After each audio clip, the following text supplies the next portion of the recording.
iRhamente ethetha nathi ngoMbhedesho. Bendiqinisekileyo kanjalo Rhamente. Sibhedesha almost every Sunday.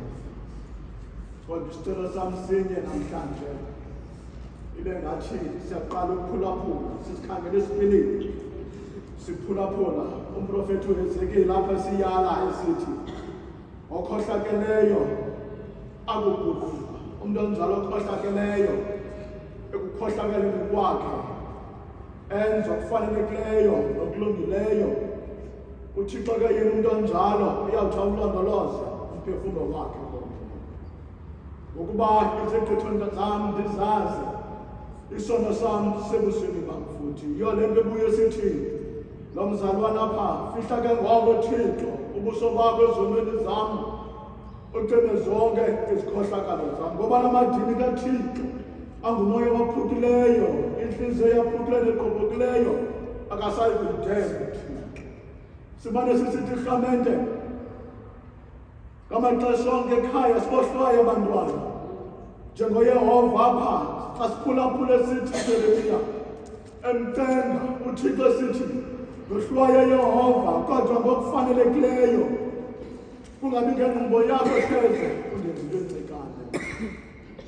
Umntu Rhamente esawuziqonda esawufikela kwithuba lokuzibhaqa yedwa, ngoba nakuhle Rhamente into yobana uzibhaqa wena wedwa, ungathi ubhaqwe nangomnye umntu, usondele kuThixo uthi mna lo ndiyakusuka njengoba wendithi kuye ba wendonile ngakule izulu nasebusweni bakho, ngoko ke andisafanele ukubizwa ngokubana ngunyana wakho.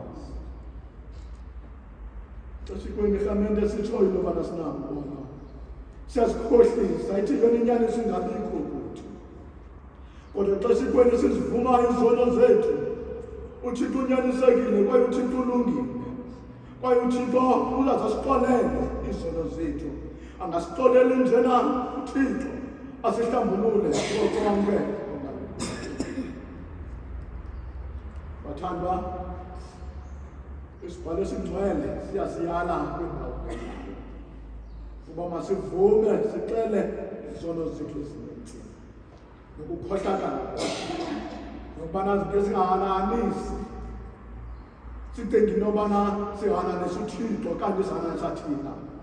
Sizifihle ebusweni uThixo nabantu bonke bobawo bethu basezulwini. Ngoko ke sibe nakho ukusixela ngenhliziyo elulamileyo, inhliziyo elilayo kwaye nenhliziyo evayo, ukuze sizuze ukuxoleka kwazo ngabo ubekazi lakhe elingenayo imaliso. Ngako ke Rhamente ndiyanithandaza, ndiniyala nonke nina nikhoyo apha ukuba manipheleke ngenhliziyo engcungileyo nelizwi elulamileyo. Sivuma sonke iculo 179 igosa phange emva ndincede lingawuvuli unyango iculo 179.